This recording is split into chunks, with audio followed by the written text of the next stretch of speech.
Hi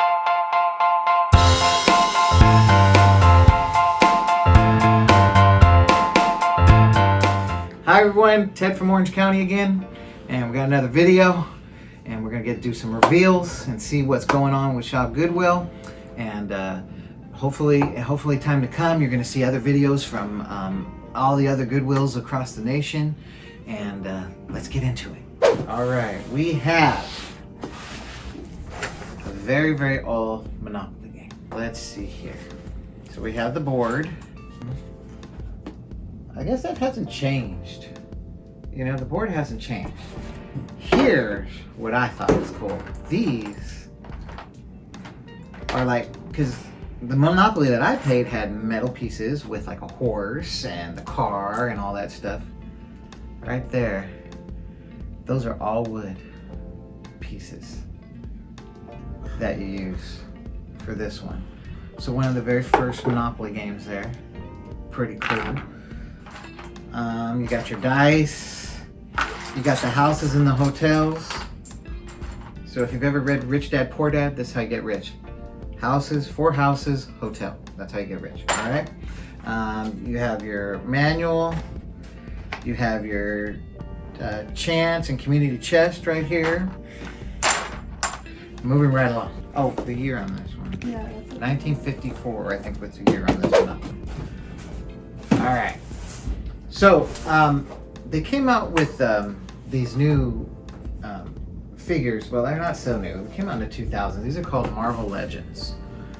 All right, and they're called a Build-A-Figure, and I'll go into that in a second. But you have a whole series. So they come out with a whole series like every couple months, and they'll say, so this is the Age of Apocalypse series right here, and Age of Apocalypse was a comic book that was running. So you have a Wolverine, Morph, Beast, actually they call it Dark Beast, Wild Child, and X-Man. X-Man is really cool because he's the son of Cyclops and Jean Grey, Phoenix. But on the back here is really cool, is that you can see he comes with the arms. So it's called a Build-A-Figure series because you can build Sugar Man. And Sugar Man, like, I think the face is right here, if I remember, yeah. Here's the big face for Sugar Man. And he's just like a big head with all these arms on it, but he's this massive figure. So you collect all of these to get that. I think we're just missing one. We're just missing Sunfire on this whole set. So that'll go up as a set, so that way if you collect Sunfire, you can open these up and have your Sugar Man, so you get a cool figure. Plus, you know, it's kind of how they get you to buy the whole line too, because you want that Build-A-Figure thing in it. Just thought those were really cool. Let's look at the backs here.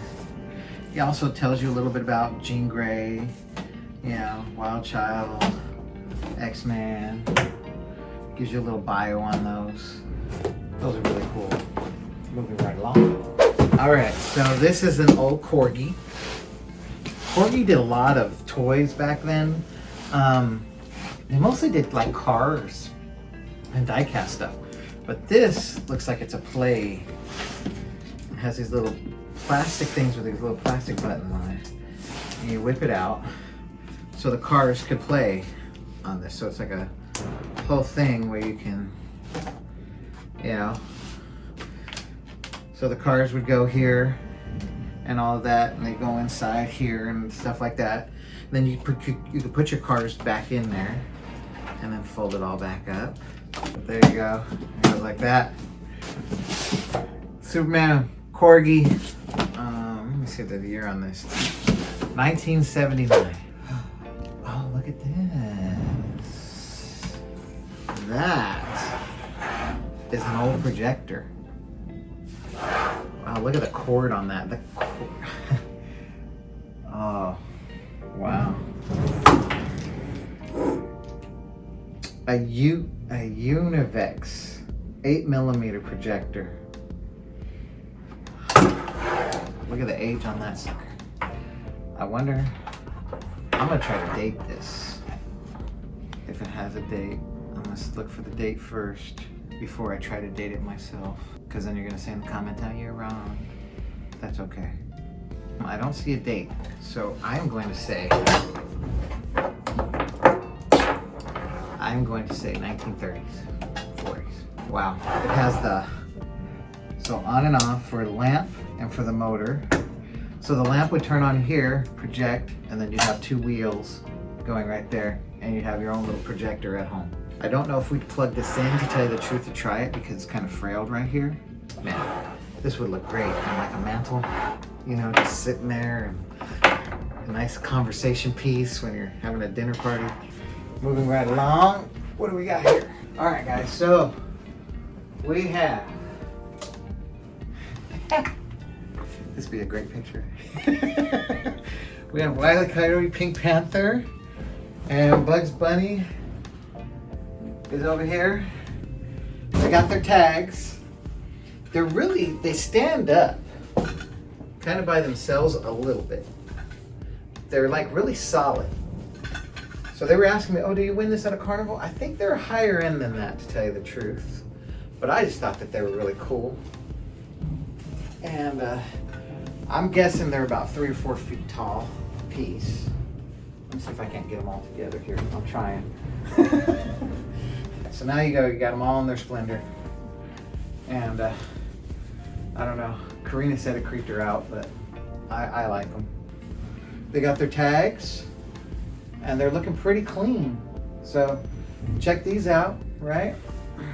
All right, if nobody really knows what the mission of Goodwill is, the mission of Goodwill is to provide people with jobs and to get them independent and to get them into the workforce. And that's what we do. And so when you bid on these things, all that money, all that revenue generated goes right back into the system to get somebody a job. I don't know if you've ever been without a job, but it doesn't feel good. And I know that there's a lot, there's a lot of people out in the warehouse that have been without jobs for, quite a while, and then we hire them, and they just feel so grateful for Goodwill because no one else would give them a shot but us. And so that's kind of, I've kind of had some questions about that, so I figured I'd explain it in my little terms here. 2 skateboard decks here. Thought these were really cool. So you have David Bowie, and I put them together. And what is that character? Is that Ziggy Starfire or something like that? I don't know that character. I'm not too much of a music guy, but really cool decks by Color Bars. I thought these were really cool when they pulled them. We did look these up. They're like $200 a pop. So we're gonna put them together, and hopefully you get them for a nice deal, to support the mission that we were just talking about and provide people with jobs. All right, everybody, let's bring in Carina, and let's see what she has today. Hey, everyone. So this is a signed lithograph by Charles Boyer. He was the main illustrator for Disneyland right here in Anaheim for 39 years.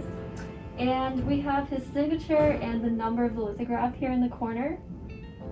This was from 1988. It was a 60th anniversary piece for the first appearance of Mickey Mouse in Steamboat Willie.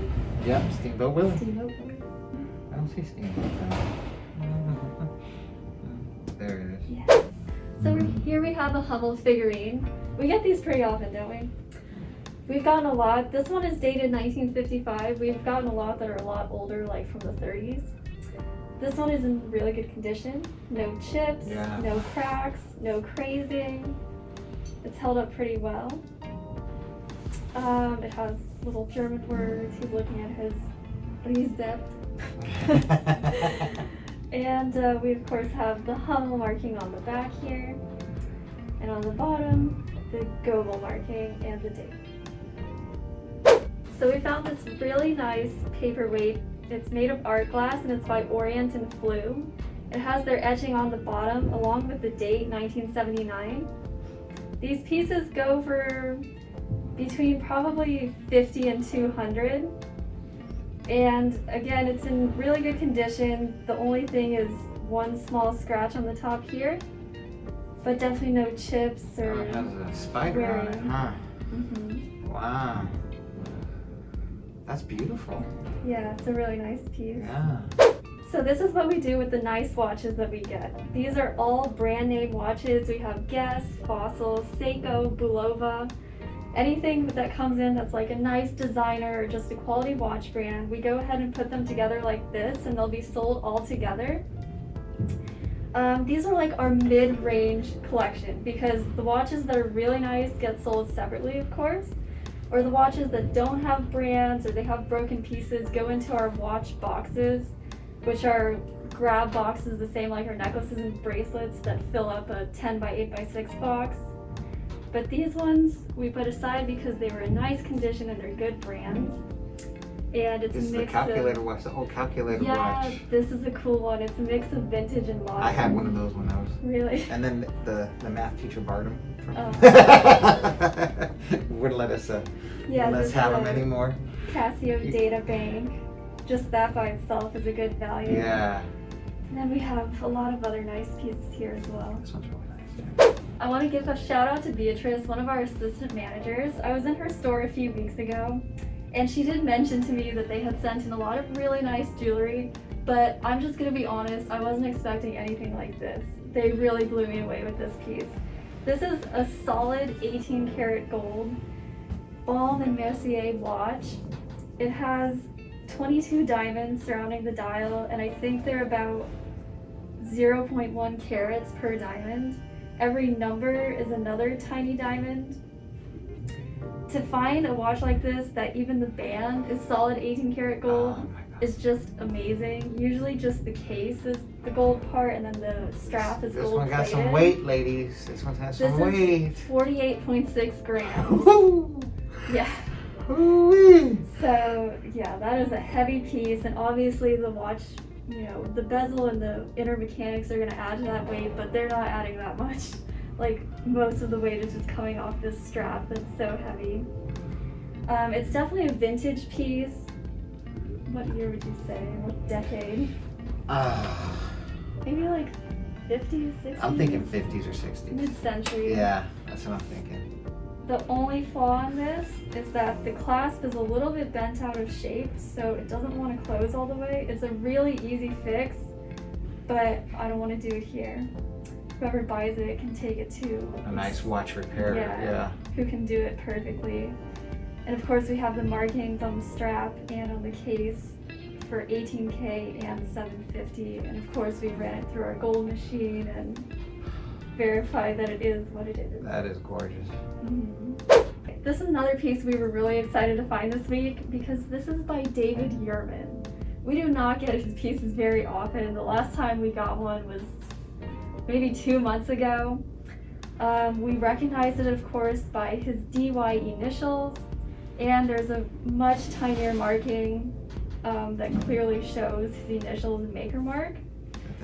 This is 925 silver, of course. Nice. It has a nice weight to it. It's in his usual style, especially with this texture on the links. Yeah. This week, actually, out of one bag, I found so many brand name 925 silver pieces like Ibolita, Tiffany, John Hardy. They were just all together there. So if you have a certain brand that you like, definitely search for it this week because those are going to be going up. All right, everybody. That's our time for today. Remember to subscribe, smash that like button, leave a comment, share with others, and thank you so much for shopping on ShopGoodwill.com and supporting the mission of Goodwill. Thank you.